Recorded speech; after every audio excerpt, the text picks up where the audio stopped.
Welcome back to Behind the Scenes. I'm Vince G at SwoleNerd Productions. Today's guest is Hector Torres, founder of Hector Torres Photography in DFW. He has been doing this for over 16 years and has filmed and photographed some of the biggest moments in people's lives, quinceaneras, weddings, and legacy type stories. But he also thinks like a business owner, branding, content, and client experience. If you are a creative trying to grow or a client wondering what separates good from unforgettable, this episode is for you. Hector, glad you're here.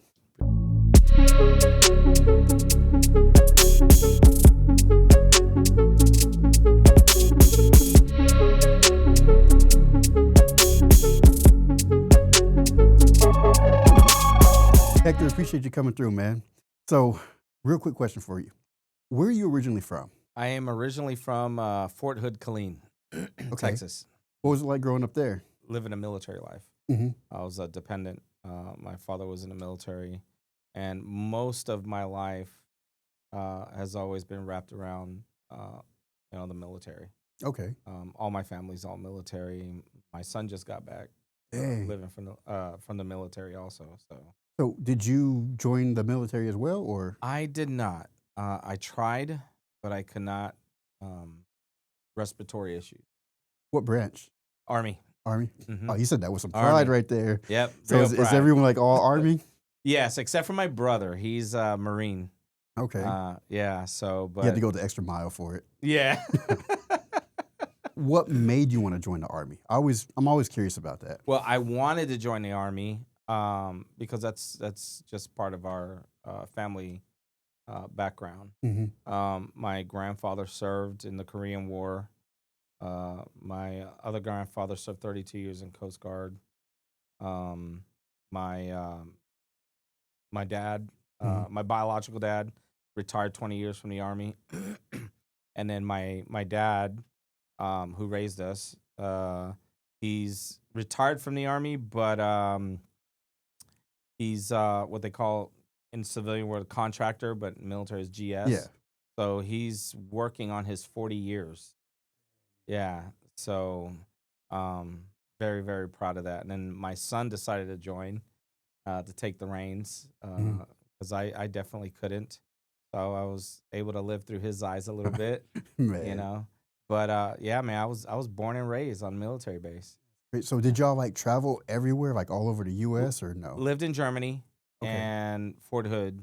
What part of here. Germany? Frankfurt, Frankfurt, yeah. and Wiesbaden. Okay. I think we lived in both. Okay. Yeah. Yeah. So I've been to. I don't know how to pronounce it correctly. Cologne. Koln. Is it? Yeah, I don't know. Oh, I'm not even gonna try. Man. All right. Yeah, I'm just trying to relate. That's all. Yeah. But I've heard the town. Okay. Over there in Germany. Yeah. So yeah, it's just crazy. They have a giant cathedral. It looks fake. Like you can just see the entire thing. The architecture out there is just insanely gorgeous. Mm-hmm. I mean, that's a photographer's dream. Yeah. You're going to Europe and shooting out there. It's amazing. Okay. So real quick, before photography, what kind of jobs did you have? Work security. I did a little in-home. I ran a little in-home IT business, but I was always into photography since I was a child. Okay. Yeah, loved it. What do you remember taking pictures of? Oh, geez. I remember getting my butt whooped when I burned out all my dad's Polaroid. Well, I think we went to San Antonio. Mm-hmm. And I've got a picture. We talked about that before. I got a picture of it. And now I can't find it. So I had to message my mom, hey, I need that photo. Yeah.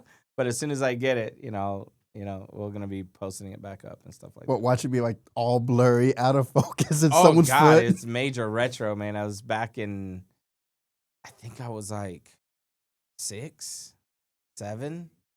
Yeah, so it's early 80s, man. I was born in 74, so Okay. it was around, 1980, 81 or something like that. Who was into photography when you were growing up? My dad.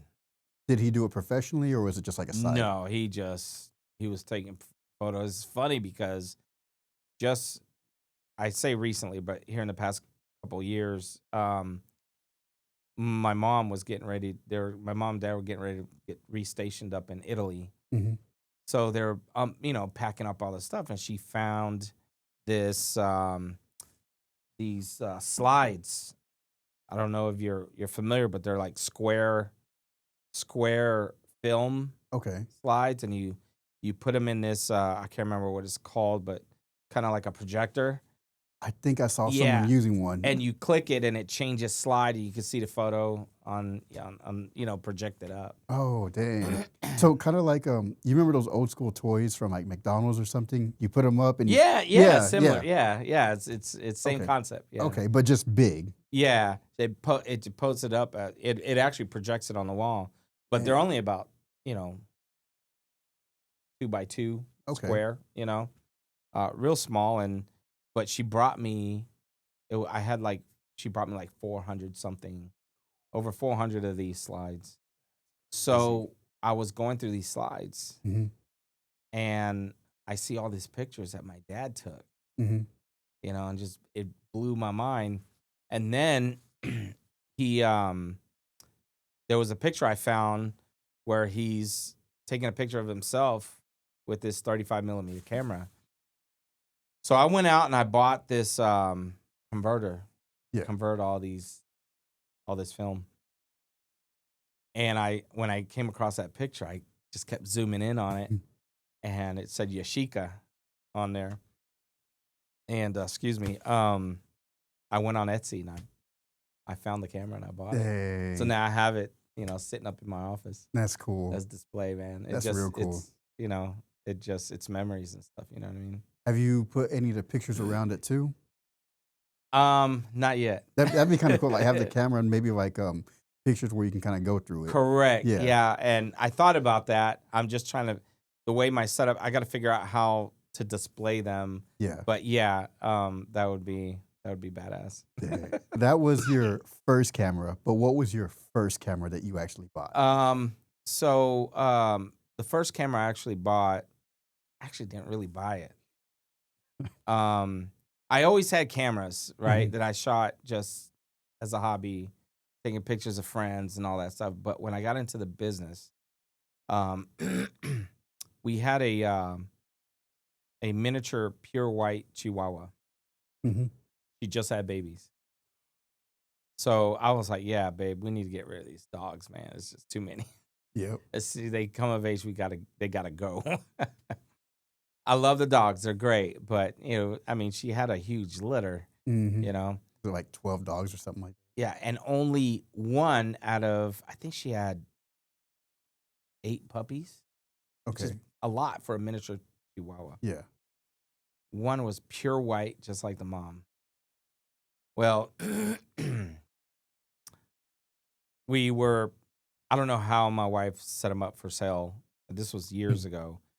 This guy contacted me or contacted her and said, "Hey, we're interested in dogs." So they came. He had this cute, adorable, his little daughter, very cute. She fell in love with a puppy, and I was almost ready. Here, take it. And he goes, "Look, I don't have any money, but I got this new camera that I'll trade you for." And I'm like, caught my attention. I said, "Okay, well, what kind of camera is it?" Yeah. And I'm thinking a little, just like little like, Canon point shoot or Nikon point shoot or something like that, right? He came out with his D90. Okay, you got to tell me what that is. I'm not familiar. Okay, it's a SLR. Okay. But it's crop sensor. It's not full frame, but it was. But still, okay. It was pretty damn good camera for the time. Yeah. And this was back in, dear Lord, 20. I was like 2007, around there. And I said, "Yeah, let's do it."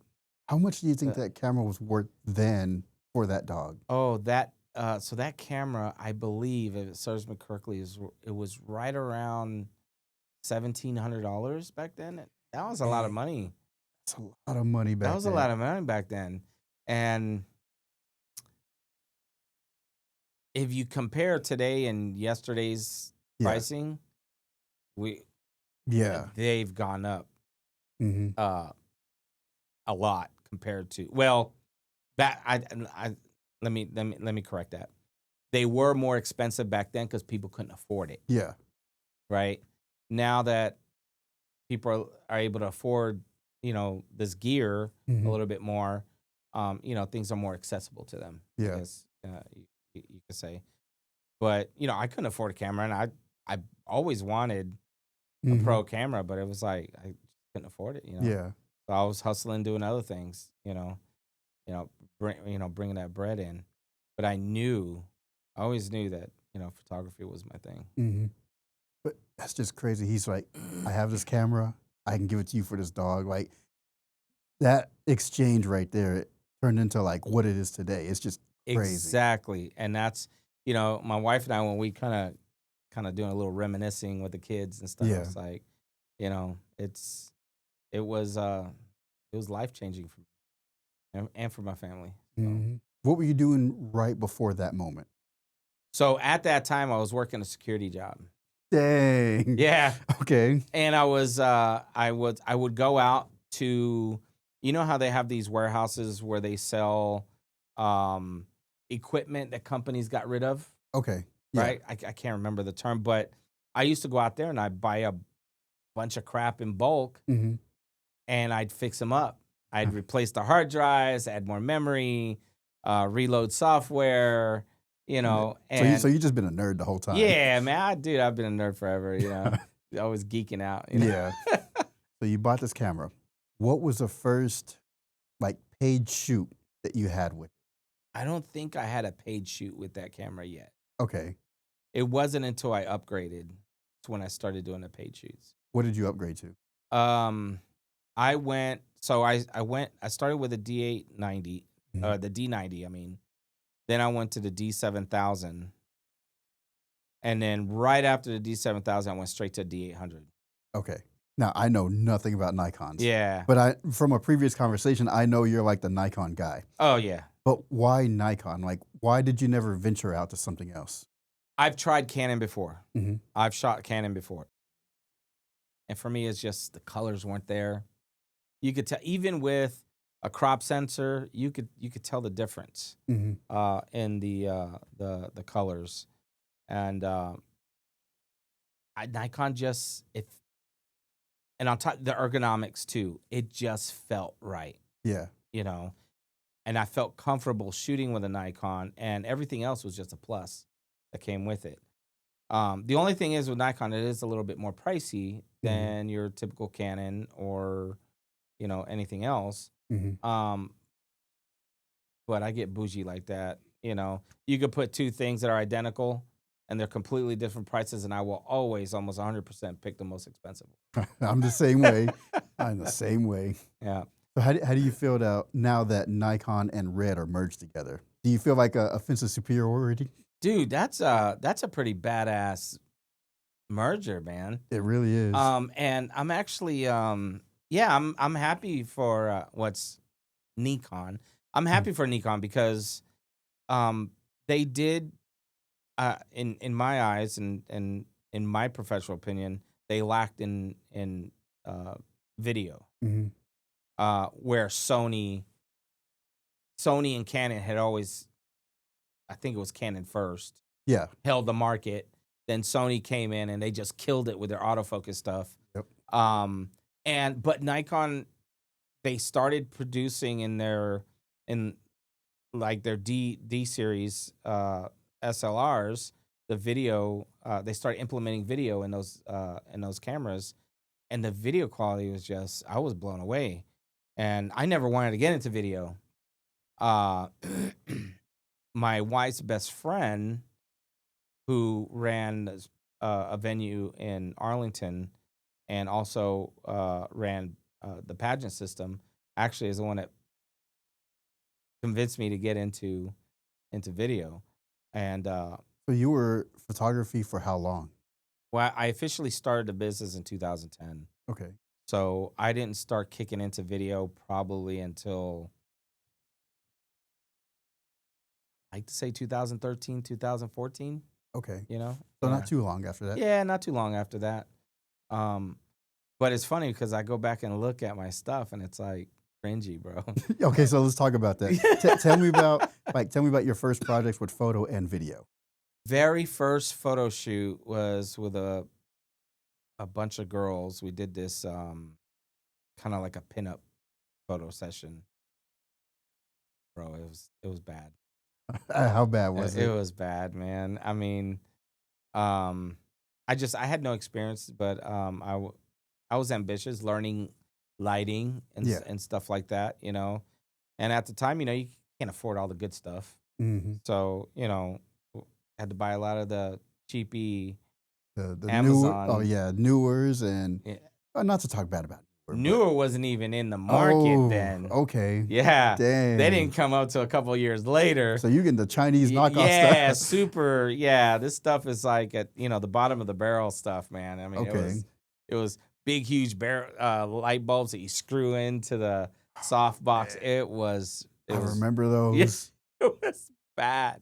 They used to get so hot too. Yeah, Yeah, I you had them. would Yeah, burn up, I had man. them for the green screen, so we had to use 3 lights, and you had to light bulbs were like this big. They were just huge, and if you touched it, you would burn Yeah, yourself. yeah, it was terrible. But I mean, it led me to this. I mean, you learn as you go. Yeah. You're gonna make your mistakes, and it's okay. With your first projects, you said it was like a pinup shoot. What other projects did you do? During that time, I was also working with some local promoters, and also a good friend of mine that owns a Puerto Rican restaurant in Irving, where they bring all these Latin artists in. So I would run around and uh, take photos, and I would record their interviews and stuff like that. Okay. Nothing super big, but I mean, it was fun. But they don't like to pay shit. They're cheap, So, but I had a great time. It was definitely a learning experience.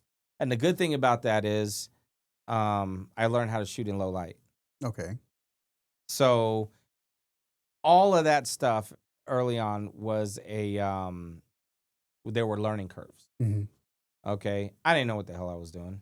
None of us do. Yeah, but I didn't act like I didn't know what I was Hmm. doing. You know, I walked around and made sure everybody knew, hey, I'm the man. I know what the hell I'm doing. You gotta set that precedence, because if you Exactly. don't, then I have a real quick funny story. So I'm in high school and I'm taking a web design class. I don't know anything about web design, but I took one class on it. Next thing you know, I'm a professional and I go out and sell it out. It was a terrible website, but I mean, it's just the confidence behind it. exactly. And it's funny, when you start interacting with people and you show that confidence, um, it changes perspective. Hmm. People want to work with somebody who they know what they're doing. Exactly. All right, and I didn't know what I was going to be doing this right here. Yeah. um, and but I talked to the band, and look, I'm here now. Yep. Exactly. I know you as like a quinceanera guy. Yeah. How did you go from doing everything to settling on quinceaneras? Oh God, man, that's a good one. So I started off, of course, like I said, with all the Latin artists and all that stuff, and then I used to see on Facebook my wife's best friend, Hmm. and she was always working with these beautiful models and doing all this stuff, and I'm like, man, I want to be part of that. Yeah. That looks like fun. It looks more artistic and um just exciting. Hmm. And I used to talk to my friends about it, and they were like, "Wow, man, but you're over here hanging out with Joelle and Randy, and I'm like, man, I would rather be doing something like this." Hmm. So I wind up messaging my wife's best friend, Yeah. and then I told my wife, say, "Hey, I talked to Edna, and we got a meeting with her." Dang. And she was like, "Edna?" I was like, she was like, "I haven't talked to her in years." I was like, "Well, you're gonna talk to her here in a couple of days." Dang. We got a meeting with her at over at her studio, and at the time she had a studio over in Oak Cliff area in Dallas, Hmm.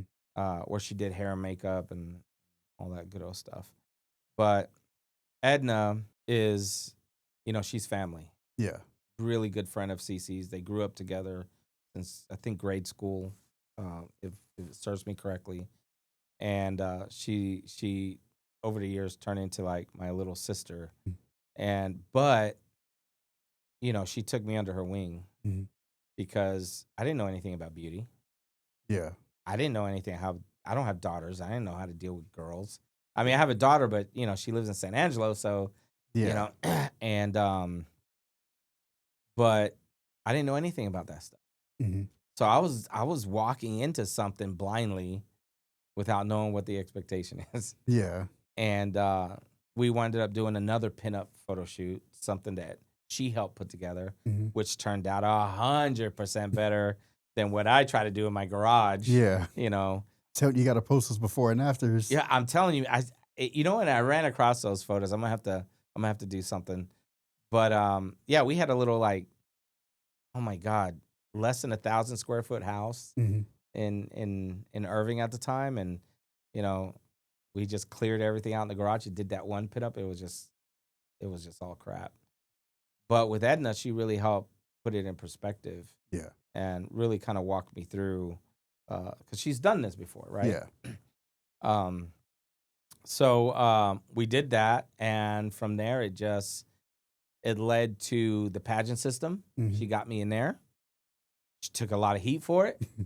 Like, who's this newbie coming in? A lot of photographers were pissed.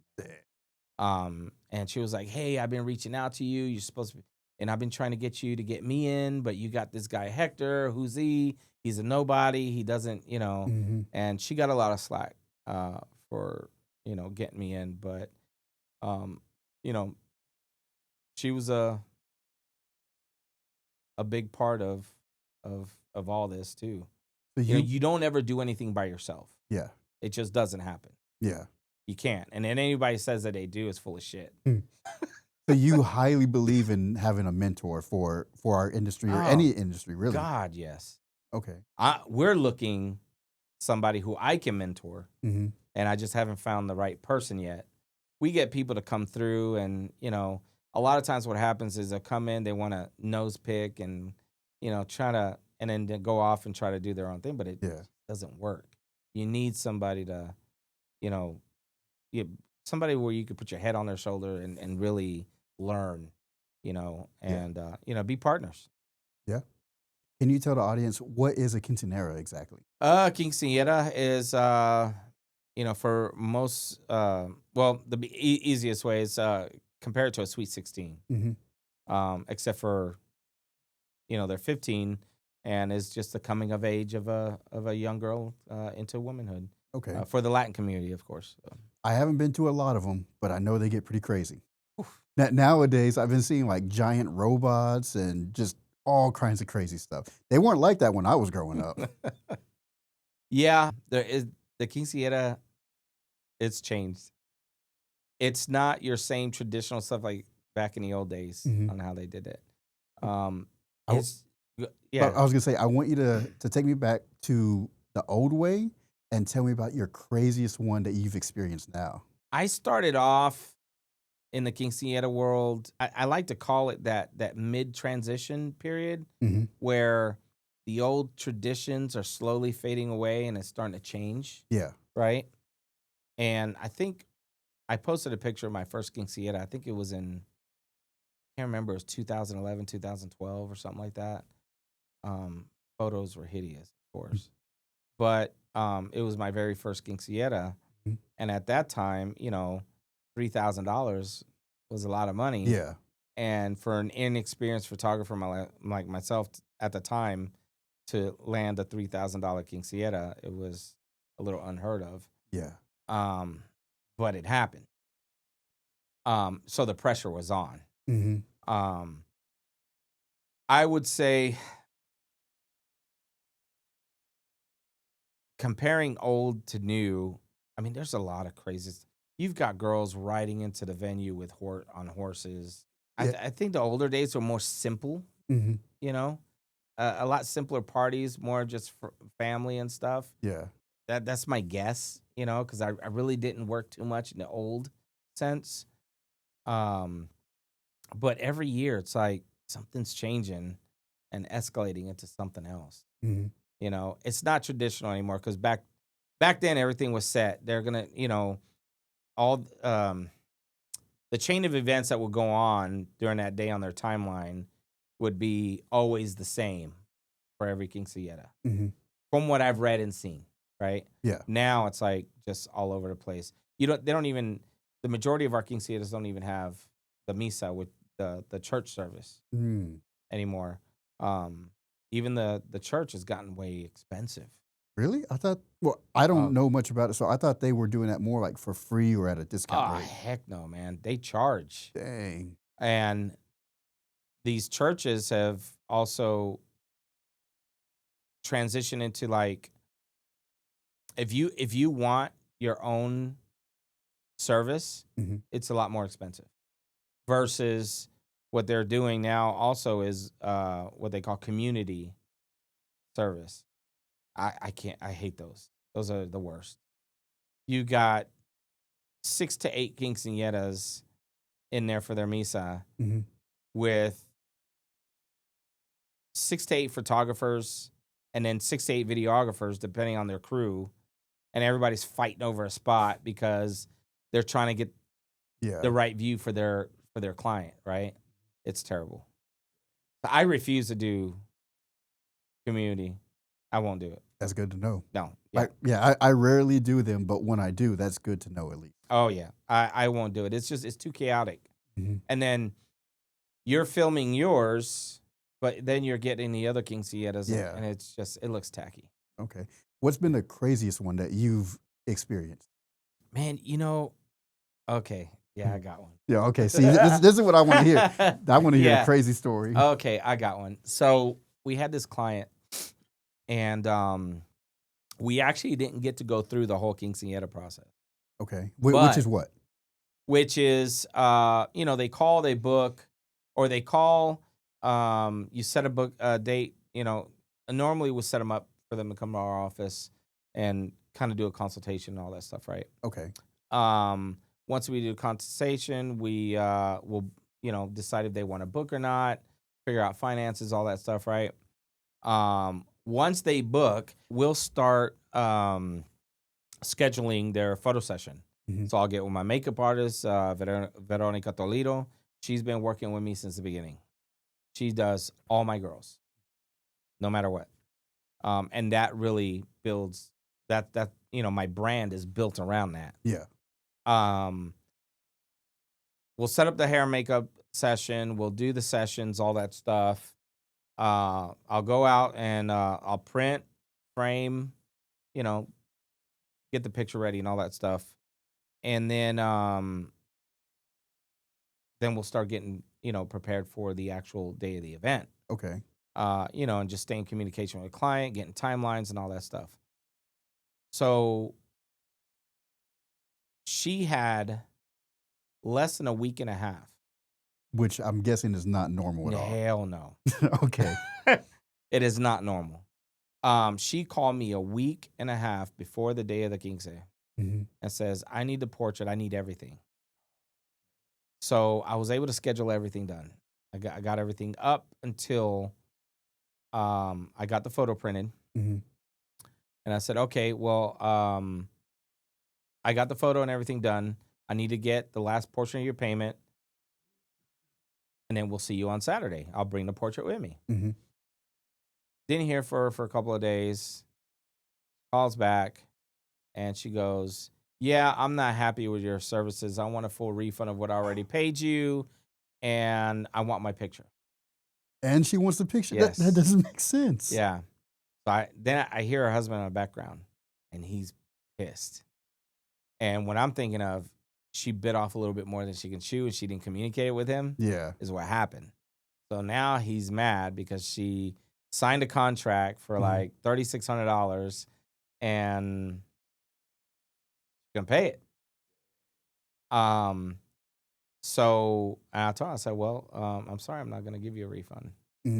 Yeah, because you've already did the work. Yeah, I've already did the work. And I had to pay my makeup artist, all that stuff, Yeah. If you did, at least cover my break-even expenses. Exactly. So luckily, the first portion of the photo session and the portrait and everything covered all my expenses. And I made a little bit off of it, which is fine at the time. And I could hear her husband in the background making threats. Your ass, I'm gonna come looking for you, this and that. So I said, all right, you know what? Now with the threats, I'm done. Good Mm-hmm. luck. You're not getting anything. And I said, but you know what? I'm gonna give you your portrait. Mm-hmm. At least the cost cover that. And I will meet you in a public place, and we'll, I'll give you your portrait, and we could go on our separate ways. Yeah. The crazy thing is my son, the one that went to the army Yeah. at the time, he was really young. He heard the whole conversation. He goes, and my other son was with him. They're like, Dad, we're gonna go with you. We're gonna film it all. Like, okay. My wife was at work, and so we go meet him in a public place over in Grand Prairie somewhere, and they've got this old Canon camcorder thing. Man. Yeah, and I said, and he was like, Dad, just don't get too, just hand him the picture, but I got you. We're gonna Mhm. have proof if something happens. Yeah. Super protective, these boys. And we met with them. Her husband was there. I had my sidearm with me, Yeah. and I made sure it was out in the open where he could see it, just in case he got some crazy thought. Mm-hmm. And he looked at me. He saw my sidearm, and he calmed the hell down real quick. You could see somebody's Yeah. body expressions, right? Mm-hmm. And he was the guy was like pumped, right? I mean, he was ready to fight. He wanted his money. Mm-hmm. And but he stayed calm. I gave him the portrait. I said, all right, you guys have a good day. Yeah. Got in the car, took off. Man, I thought that was gonna turn bad. How often were you looking over the shoulder to make sure they weren't Oh following God, you? yes. All the Man. I'm looking back, making sure I had. And he goes, yeah, I remember the car. He ain't coming. They're looking around. Yeah, they're not coming. We're good. Man. That's crazy. What is the most you've made from a single project?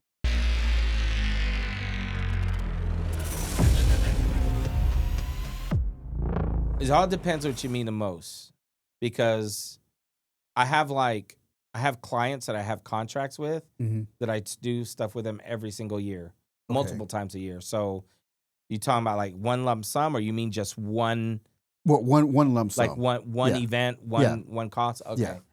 Um, Yeah. So if you did like photos, pictures, video, everything all in one for that one yeah, project. I sold Quinceanera packages for almost 10 grand. Yeah. Crazy. So Like it's like our ultimate Quinceanera package. what are they getting with something like Oh, 2 photographers, 2 videographers. Uh, my wife, of course, that handles the logistics and making sure that the quinceañera dress is put on properly, making any additional adjustments. We have hair and makeup for the day of the photo shoot and the day of the quinceañera. Man, it's a huge, huge, huge package. how Oh, much? and that one's for 12 hours for a full day. We do a lot of out of town stuff, a lot Mhm. of destination. I don't know if you want to call it destination, but we do a lot of traveling here in Texas and stuff. Mhm. So if we go up to like Sunray, Texas, up in the Panhandle, which we've done 3 quinceañeras up there, or 2 or 3 quinceañeras up there already. We'll be there. We get there Friday, Mhm. so we're there Friday, and we meet with the client on Friday. Then early Saturday, we're up and we're meeting with the client and doing things. So, it's not like just a 10-hour or Yeah. 12-hour, but it's when we do our travel stuff, I mean, we're there, for the duration to make sure that everything that they need is covered. So waking up at like 5 a.m. probably, or being there at 5 a.m. I wouldn't say 5 a.m. Mhm. But we've started as early as 7 a.m. But It's it's still crazy. early. Yeah. So we started as early as 7 a.m. and then, man, we're just rocking it all day long, man. Till midnight, 1 o'clock. At some of Yeah. these. Yeah. And the thing is, we'll probably get done like around 11, Hmm. 10:30, 11, depending on how the crowd is. Because a lot of times what happens, especially right now after COVID, um, the quinceanera parties don't last as long as they used to back in the day. Oh, really? I didn't Oh know that. God, man, they used to last till like 2 a.m. You know, back in the day. Now, a lot of a lot of these families, man, they're breaking out by 10 o'clock. If Mhm. if they cut the cake, they're gone. Soon as that cake cuts, boom, they're gone. Dang. Um, if anything, any advice I would give Hmm. in reference to that, don't cut your cake too early. Okay. For real, they will bounce. I guess Yeah. that is true because whenever we go to weddings or whatever, like you want to eat the cake. After you Yeah. eat the cake, why do I need to stay here anymore? Exactly. Yeah. You may dance a little bit, then they're bouncing. Yeah. I'm telling you, they're out by 11. Hmm. It's like the dance floor is diminished. There's not a Yeah. lot of people there, so I don't want to be filming or taking pictures of Yeah. an empty floor. Hmm. It's not appealing, Yeah. right? So, Do you get a lot of those 10K packages? we've this year in 2025 we sold 5. Okay. Yeah, and we just started those 10K packages Dang. July of this year, I think. July or Dang. August. Yeah. That's crazy. Yeah, and we've already sold 5. And so your Yeah. marketing has to be like on point for all that then. Man, I tell you, when it comes to marketing, I think I suck at it. How? Like, I don't know. I think I suck at. Look, I'm a great photographer, hmm. okay, and I'm not trying to toot my horn, and I do good. I know what I'm doing. Hmm. When it comes to podcasts or social media promotion, it's just not my thing. Yeah. I try to do as much as I can. I try to do what I can with what I know, but also it's the time that comes with it Yeah. because I don't have much time. Most of my time is spent is making sure that my client projects are taken care of. I love what I do, Hmm. and I love to know that the images that I produce, once they get up and once they're on that client's wall, and they know when they come home, they see that photo Yeah. and they smile and they're happy, that's all that matters to me. You Yeah. know, it sucks to know if a client doesn't like your stuff. Hmm. You know, so whatever it takes for me to make sure that that happens, that's what's important to me. I want to be in a way, I'm kind of part of their family for the rest of their life. Yeah. That's true. My name is stamped on there. I've never thought about that. That's very true. Yeah, you're part of that life. You were there to be part of that girl's quinceañera, Hmm. you know. Um that young woman or that young girl coming to a woman, that's that only comes once, Yeah. you know. And to be part of that day, to me that's very important. It means something to me.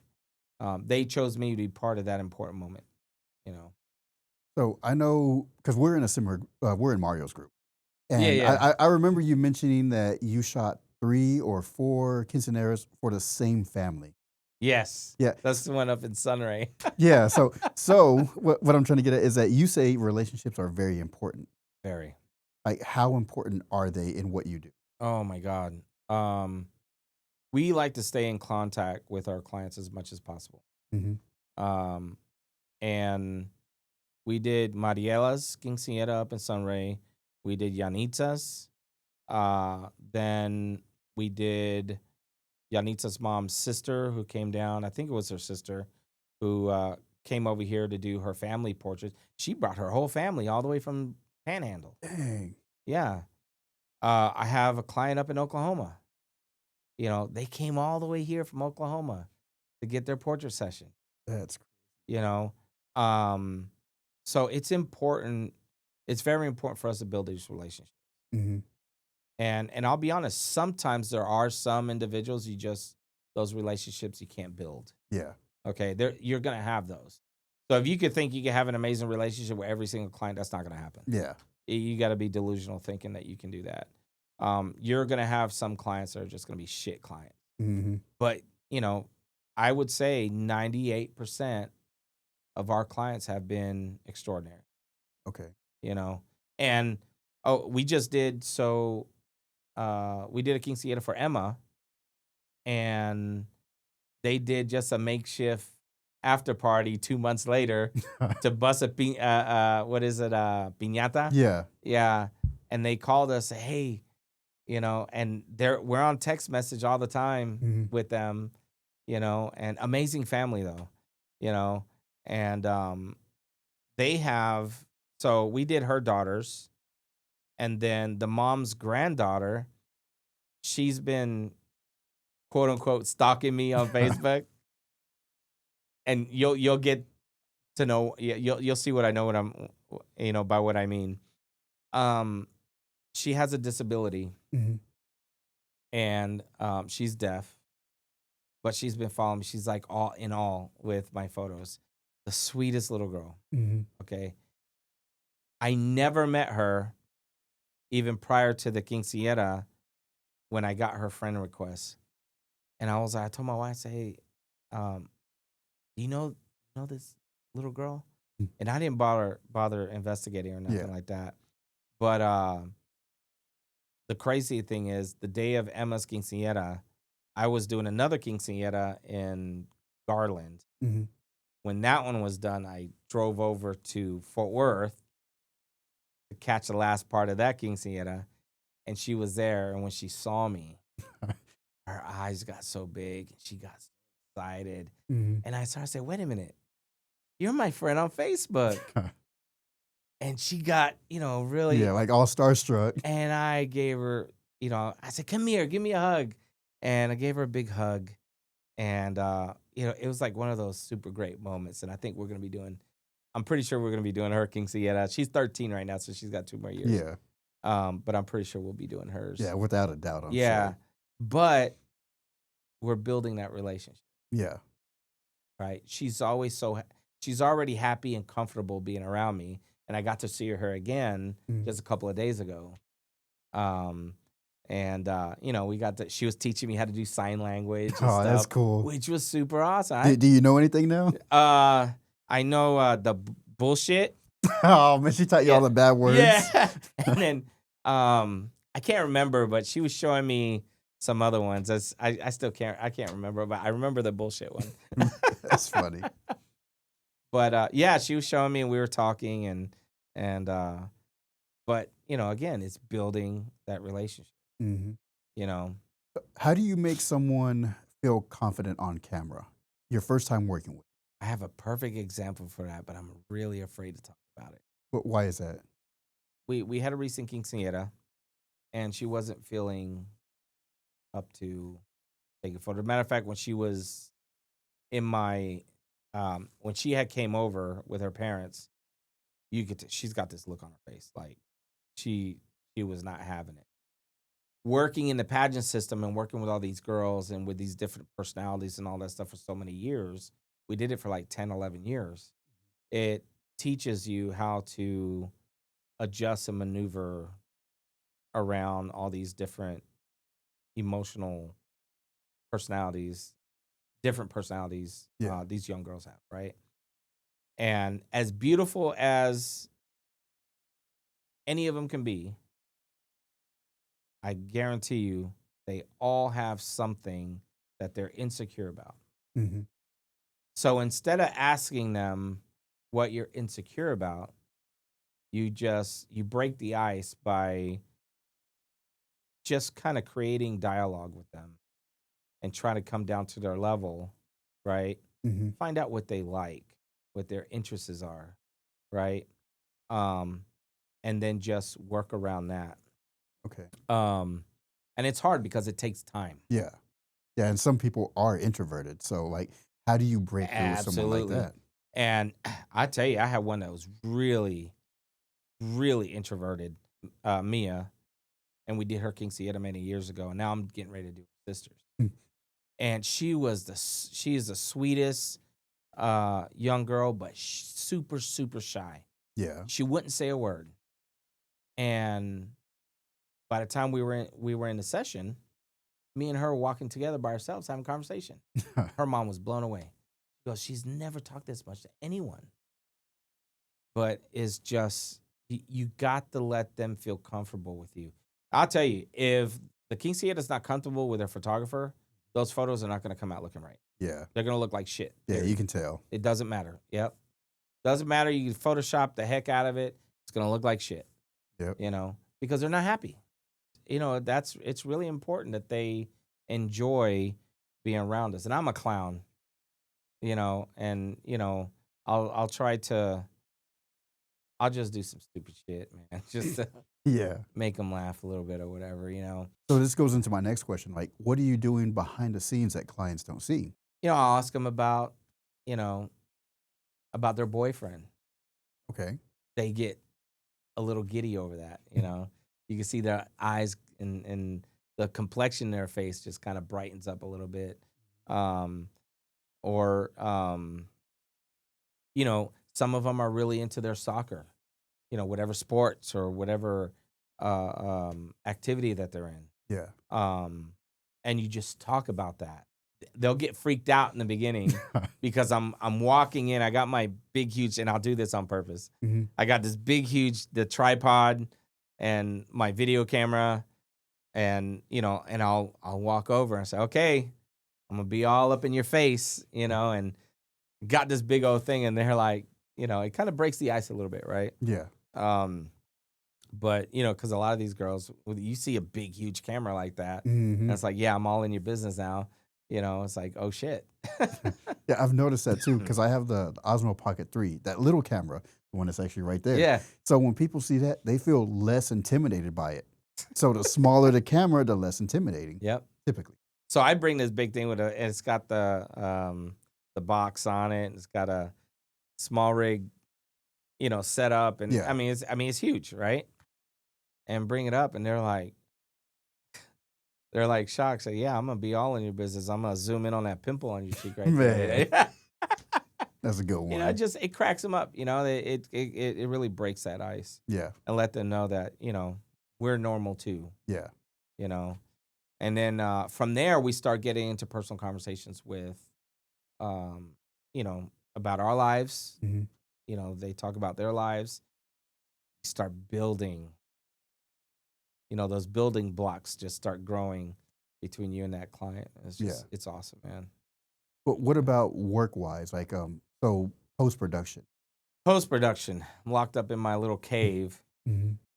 in my little studio at home, and I'm just grinding, man. Our quinceañera portraits, I like to turn those around within 48 hours, you know. But the one thing that I think our parents really like is that we don't release any of our images until the day of. And that's hard for a lot of photographers to do, right? Yeah. Because they need that content to bring in more revenue, right? Yeah. But we gotten to that point where we don't need to do that. I've got plenty of content that I've already taken a release that I can continue using because it's gorgeous, right? Mm-hmm. I don't need to release my new stuff until the day of the quinceañera because they, you know, the thing is the parents don't want people to see her in her dress, and most of the time the quinceañera doesn't want anybody to see either. Yeah. So we want to preserve that. That's a special moment for them, and us as photographers shouldn't have to ruin that. Yeah, You know I what agree. I mean? Yeah. We don't want to ruin that moment. Release the photos the day of. Mm-hmm. Let them enjoy that all moment when people finally get to see them in the dress. Yeah. For me, it's like when I do a shoot, I want to release everything instant. Like I know that feeling, right? Oh, that yeah. You want to, but then it's like I do another shoot and I completely forgot about this one. So by the time I can release it, it's like, man, how long ago was that? It takes discipline to change that mindset because I used to be like that back in the day too. Yeah. You know, a long time ago. I had that mindset, but I had to adjust from that. Mm-hmm. And that brought value to our services for the client. Okay. They love it because they're like, oh, okay, thank God, you know, nobody's going to see it. You know, That's what we want. We don't want anybody to see her. That's what the big portrait's for. Yeah. It's supposed to be a surprise. Yeah. Look at this photo session. It's supposed to be that moment. That in all moment. So if you could say one thing that if someone wanted to hire you to do their portraits that you do different from anyone else, what is it that you do? What experience are they paying for with you? I get very, very particular about my edits. Mm-hmm. There's this thing right now about this editing with AI, right? It's that bad. Yeah, dude. Look, edit your shit and be creative and be original. Mm-hmm. When you edit with AI, your stuff looks like everybody else's. Yeah. I don't want my stuff to look like everybody else's. This is my work, Mm-hmm. right? So when I edit, especially okay, we're outside, we're doing a session for Quinceanera. Yeah. When you're outside, what happens to the girls' hairs? I'm guessing it gets like frizzy or Big like time. That. Yeah. You'll never get away from that. Mm-hmm. I edit follicles of hair out to make it look cleaner. And I mean follicles. I'll zoom in and I'm brushing them out. But hair by hair. Photographers today are too lazy to get off their ass and do that shit. They won't do it. They're too lazy. I won't do it. Straight up, I will not do that. I will not do that. They will use AI to try to do it, and then it looks all funky with some weird distortion or whatever. Mm-hmm. I go through and I remove follicles of hair. But I will spend 3 hours on one photo, and I'll take that back, 2 to 3 hours on one photo, depending on the severity of that edit, right? Some hair is a lot worse than others. There's some I could get done in an hour, right? But of course, it depends on length, volume, all that stuff. Mm-hmm. And how windy it is outside. And if it's windy, you're screwed. You're going to be editing for a long time. Yep. Or I'll be editing. Excuse me. So I'll go through and I eliminate follicles. I even do that for my headshots, for my corporate headshots. Why am I going to get a corporate headshot for my main profile and my, I just don't understand how people could put a corporate headshot and their hair looks like they just woke up, stuck their finger in an electric socket. Yeah. It just frizzy hair is terrible. And there'll be some photographers that will argue, oh, well, that's the natural course of things, and you should leave it as it is. And bullshit. This is the portrait that's supposed to make you look your best. Not like you are right now. If that's the case, use your fucking you phone. Look ugly right now, use your phone. I mean, it's like, do the work. Be creative and be original. AI is great. Yeah. And it works to certain benefits because I use it for certain things. Yeah. But I don't use it for my main editing processes. Okay. Right now, if there's people in the background, I'll use AI, blah, blah, blah. It removes it quick and easy so that I don't have to sit there and color every little thing in. Yeah. But when it comes to those certain details, I do that myself. I'm going to have to try that out one day. Just be as picky as Hector. I'm going to try it. Try it. Now, I will say it's time consuming. Mm-hmm. It drives my wife nuts because she's like, I want you to come over to the couch and snuggle, and I'm editing. Have you ever thought about getting an iPad, taking it with you, and finishing those edits? I can't do that. Why not? I like the big screen. I like doing it on doing it on the iPad is I don't know. I'm not gonna lie. I feel that because whenever you want to edit something, you're just used to this, Correct. And then you got to go down to that. Now I'm not saying I'm not knocking it. Yeah. Because I've tried it a couple times, but I'm not used to it, I guess. Yeah. Right? Maybe if I did it a little bit more, because you could get a big iPad the same size as one of these freaking screens. You know what I mean? And because my brother, he's a tattoo artist, and he's got a huge tablet thing where he does all his art. Yeah. And the guy's like, he's amazing with his tattoos. It's insane. And he does it. And I'm like, dude, I was like, I don't know how you could do that with a pen and Mhm. all that. I need my mouse. Yeah. Yeah, my wife, she loves to edit from her phone or maybe the iPad mini, but I just feel most comfortable on the computer. She's gonna have So, to show me then, yeah. because I'm not used to that. Yeah, I'm the same way. When you're doing these weddings or quinceaneras, is there any go-to shot that you feel that other people miss that yours will stand out? I would say when it comes to that, I would say almost everything in a quinceañera would be a go-to shot, right? Mhm. Because it's all important.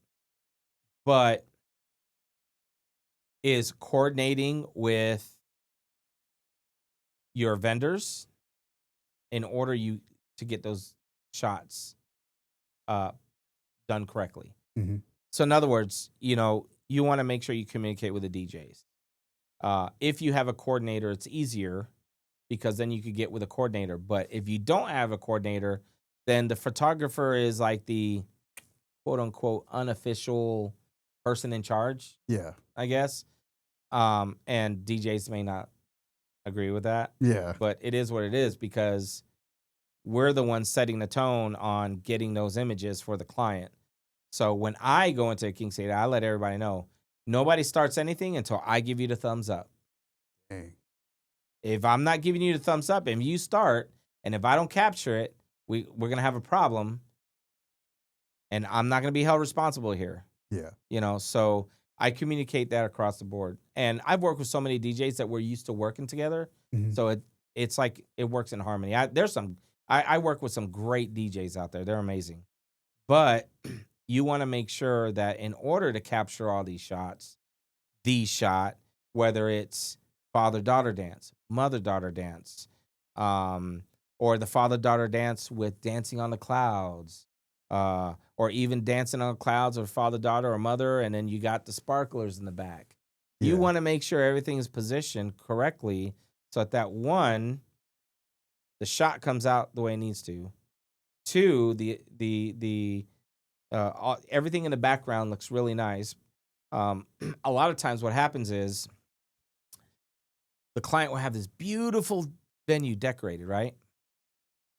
And then you have this boring background. Mm. Not saying the DJ's boring, but Yeah. the building aesthetics and stuff look like shit.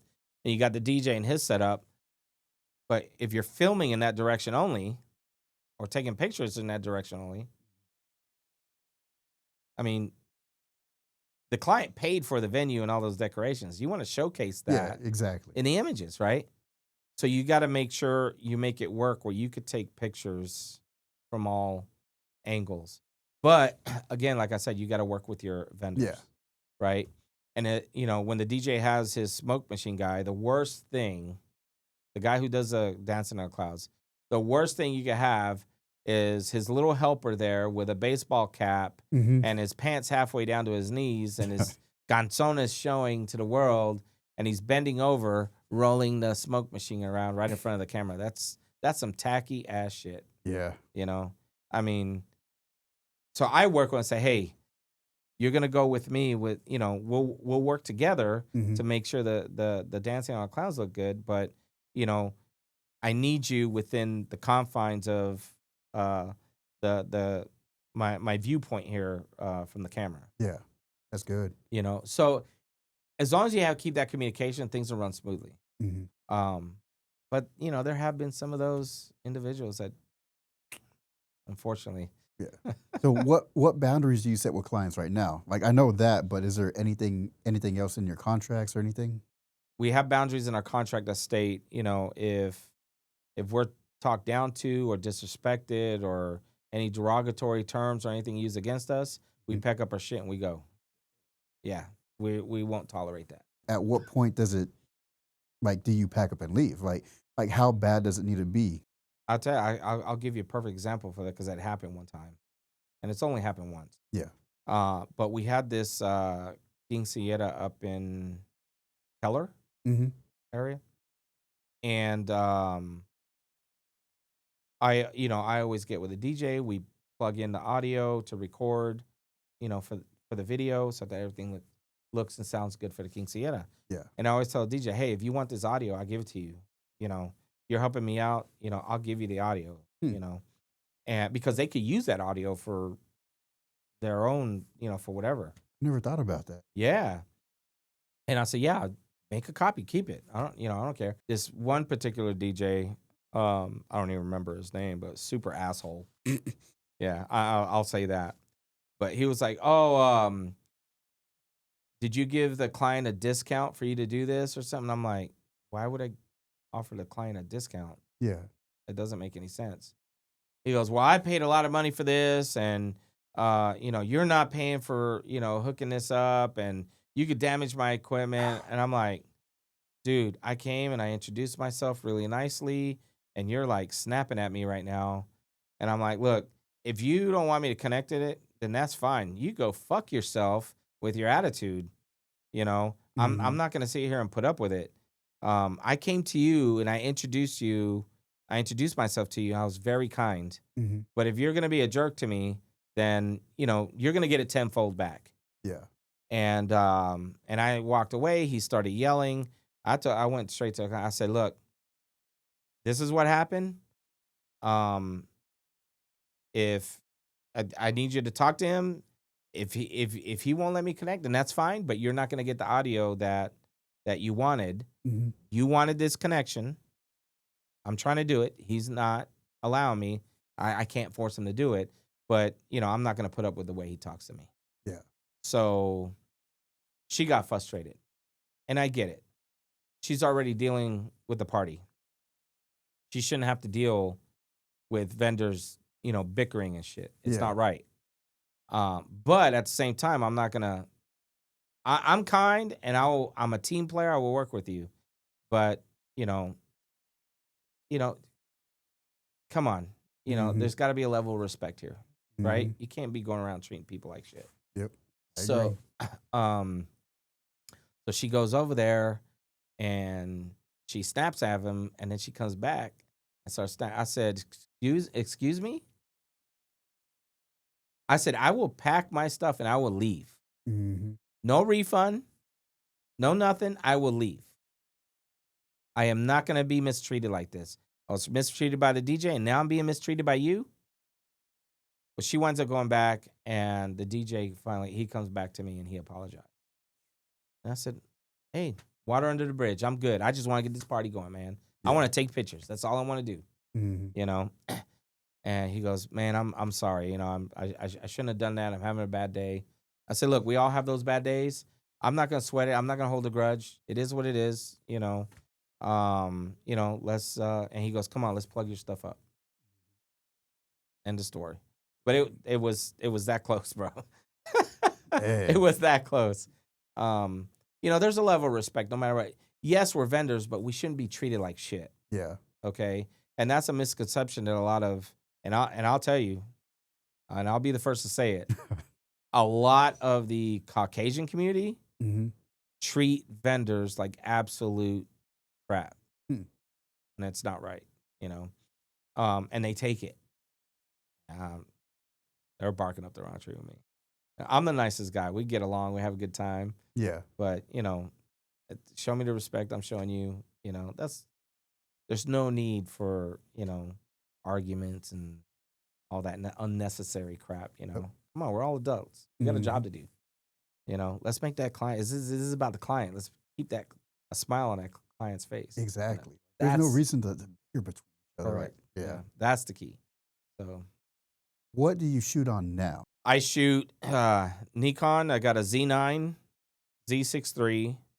I still have and these are all full frame. I still have my D850. Actually, I have two D850s. Dang. I have one that I do video with, and then another one that I have it in my I bring it everywhere I go, but it's just a backup now because I use my Z. Yeah. My mirrorless now. And then I have a D810 Mm-hmm. and a D800, which are still amazing cameras. Mm-hmm. They're old, Yeah. but they're full frame and they still take amazing photos. I mean, that's crazy. Yeah. So you're still using all these in some way. Yeah.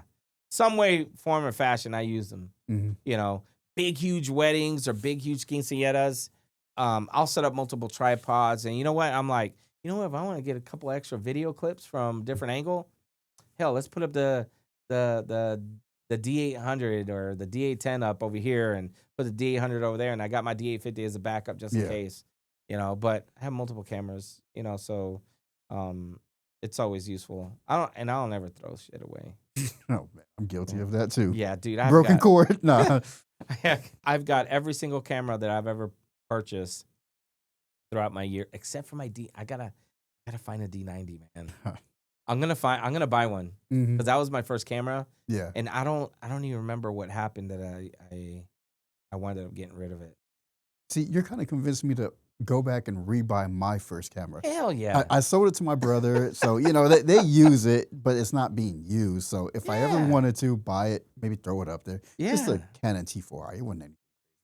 And then I collect old vintage cameras. So I got a shelf full of just Nikon cameras. Dang. And I have a Nikon F2 35 millimeter. I'm about to get shipped over to California to this guy that does full restorations on those.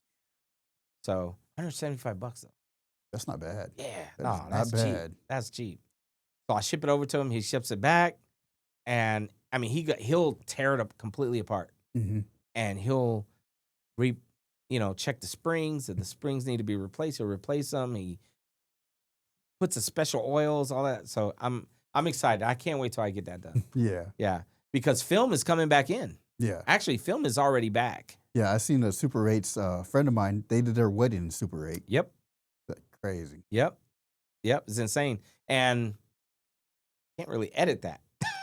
Well, you could. I don't know how that works, but I'm just thinking. Yeah, I think you pull the film out, you cut it, and you merge it back together. I think. No, I could be wrong, but I think that's what that is. I think you're on the right track.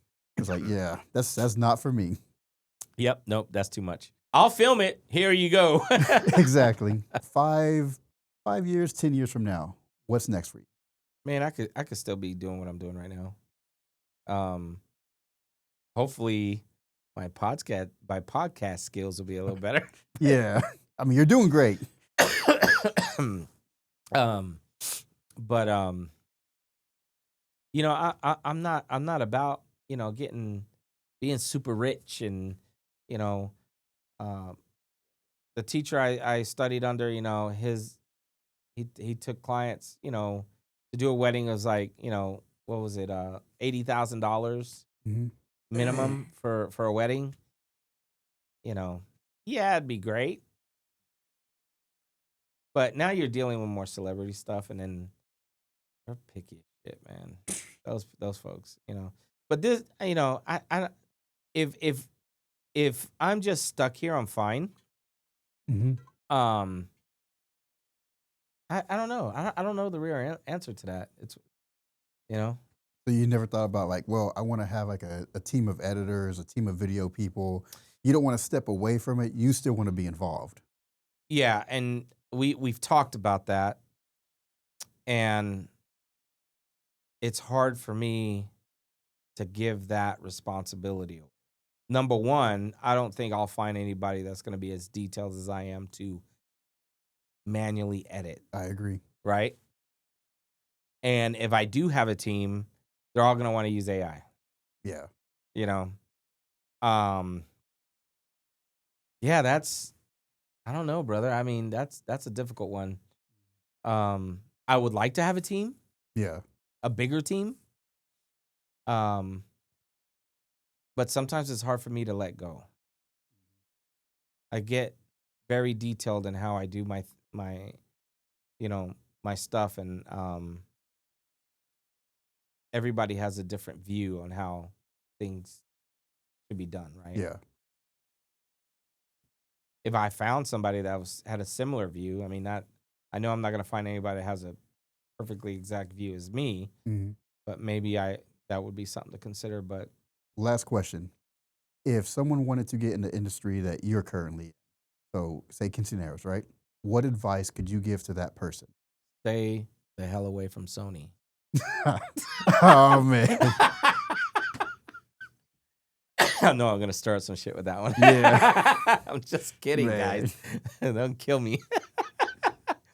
I think we had this conversation on the group a little similar to it, where my opinion with a lot of this younger generation coming in with photography is that they want things quick and easy, right? A lot of this new generation of photographers and videographers coming into the industry, they go straight to Sony. Okay. And I get it. Yeah. It is so much easier to run a Sony because it's all automatic. You don't have to worry, the autofocus and stuff is a big thing. Me, I'm a manual focus guy. Yeah.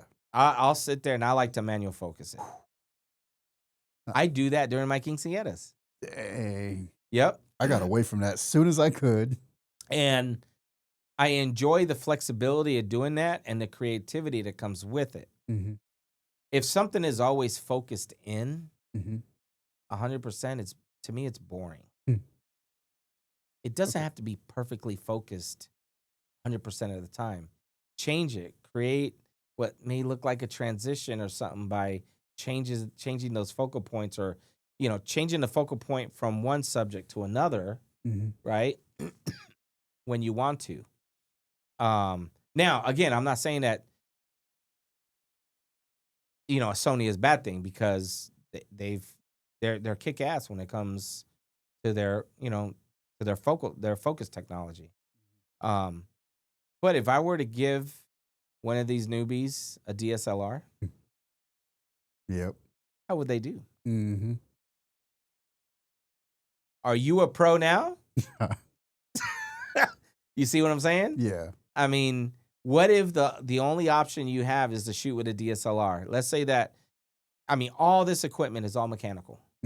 What happens if your FX3 blows a gasket or whatever, goes out on you? Yeah. And all you have is some, crop sensor DSLR that does video. How are you going to operate it? Yep. If you're going to be a pro, go pro all the way. Learn how to do the manual stuff in the event that the good shit goes out on you. You know what I mean? Yeah. It's just being prepared. Yeah. Right? I'm not saying having a Sony and starting with a Sony is a bad thing, but learn your trade and learn how to, I know how to shoot with a 35 mil. Yeah. I never did it professionally, but I know how to shoot with it. Right? So if a client comes up and asks, right now I won't accept it because I got to send my camera to get overhauled. Yeah. But once I have it, yeah, hell yeah, I'm ready. I can shoot 35. Okay. Let's do it, But it's having that knowledge to be able to flip and be able to know how to shoot with the different cameras in order to achieve what you're needing to achieve. Right? Yeah. Making that client happy. So, Hector, tell the people, how can they find you? Where can they find you? My website, www.htorresphotography.net. You can find me on Facebook at htorresphotography. Instagram, Hector_Torres_photographer. TikTok, htorresphotography, I think. I can't remember. Man. But I think that's right. Okay. But if you look up Hector Torres Photography, I'm there. Now, you forgot one very important detail. Torres, S or Z? S. See? Torres. You were one of the first Torres with an S I've met. Really? Yeah, most No of them have kidding? a Z. No kidding. Well, here I'm gonna blow your mind here in a minute, and probably blow everybody else's mind here. So my best friend from childhood, his name is Hector Torres. We've been friends since middle school. Yeah. We both have the same day, month, and year date of birth. Dang. His father and my father are both Hector L. Torres. Wow. Yeah. What are the odds of that? He lives over here in Seagoville somewhere. Yeah. In Fort Worth. So That's crazy. Yep. Same with the S? Same with S. Yeah, we got the S's. Yep. I don't even know what to say to Yeah. that. This is crazy. Yeah, but to be honest with you, there's too many damn Hector Torreses with photography and stuff. There's Torres here, Torres there, everywhere. There was a Hector Torres in Los Angeles that, every time somebody would tag, they would accidentally tag that guy. Mm-hmm. Well, he wound up. I trademarked our name for the photography, and he came in afterwards, and he started using my logo. Oh, no way. Yeah, bro. So I had to get an attorney, send him a cease and desist and all this crap, and he just disappeared off the face of the planet. Never. He's not. The last time he posted on there was the last time we sent him the letter. So, then there's a Hector Torres in Florida, super nice photographer. He's a commercial photographer, and I had some clients calling him looking for Quinceanera, and they were saying, "Yeah, I'm in Texas. I'm looking for Hector." And I'm like, "Oh, you're looking for the other Hector." Man. He calls me all the way from Florida. "Hey, bro, That's pretty you got cool. some clients calling you." They accidentally called me. That's cool. So that was great. That'd be a funny story to just share, like, as a reel or something. Maybe get y'all both on the phone or Yeah. whatever. Oh, dude. That'd be funny. See, you got the ideas. Yeah. I'm the idea man. I'll expect an invoice. Don't worry. Well, I'll be sending an invoice, not expecting one. There you I'll be go. sending one. But before we end, Hector actually has his own podcast. What is it? Coffee, cameras, and content. Show the camera. Which camera? Whatever one. Show them all. I don't know. What So coffee, coffee, cameras, and content. Correct. When does that come out? So we haven't launched it, and we're thinking about adding this into there, kind of kick it off a little bit. Okay. It's something we talked about. We've been working on this for about a year. I'll give you that. I've been working on this for like 2 years. I filmed so many episodes and haven't released any yet. And I tell you, I think a lot is because I don't have experience in this. Mm-hmm. So we built a YouTube channel, built the Instagram, Facebook pages, email, all that stuff. Yeah. We just haven't launched anything. Yeah. It's always so hard to do stuff for yourself and Absolutely. And just really put it out there. Yep. That's my issue. Like, there's so much stuff I can do for myself, and then putting it out there, because it's like I start getting busy with client projects, and you know how that is. And for me, clients come before my stuff. Correct. Yeah. To add to that, I think for me is I've been a nervous wreck over this. Just trying to record myself to do stuff on TikTok and stuff like that. It's just that's completely different for me. Yeah. And it's been a rough little journey, and I'm trying to break out of that. I would say that's probably my weakest link right now, or I don't know if that's what you want to call it, but that's where I need to definitely improve on. Earlier we talked about those relationships and stuff, but we also know in this industry right now, people want to see you. Yeah. And all these years I spent just focused on my business and business online, and I never put any information about my personal life, my family, nothing like that.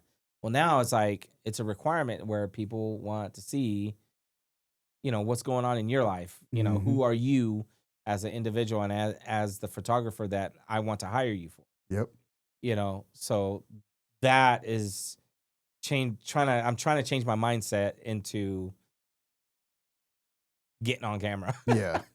Yeah, because nowadays, like, people don't want to support a corporation. They want to support a person. Correct. So absolutely. Yep. And it's perfectly understandable. I have to change with the times. Mm-hmm. And that's one of the things where I've been struggling in. So I struggle too, guys. Well, I look forward to watching it, and hopefully I can be a guest on there too. I want to end it like this. A camera is cool, but the real value is what you preserve and how you make people feel. Hector, thank you for sharing your story, a little behind the scenes of what it is to be you, and just the experience that you bring people. And for those watching, leave your biggest takeaway in the comments, subscribe for more conversations like this, and even nominate someone to be on the next episode. And remember, even though we all do video, there are so many outlets and aspects to this craft. Let's find yours. I'm Vince G. at SwoleNerd Productions, and that's a wrap. See you on the next episode of Behind the Scenes Podcast.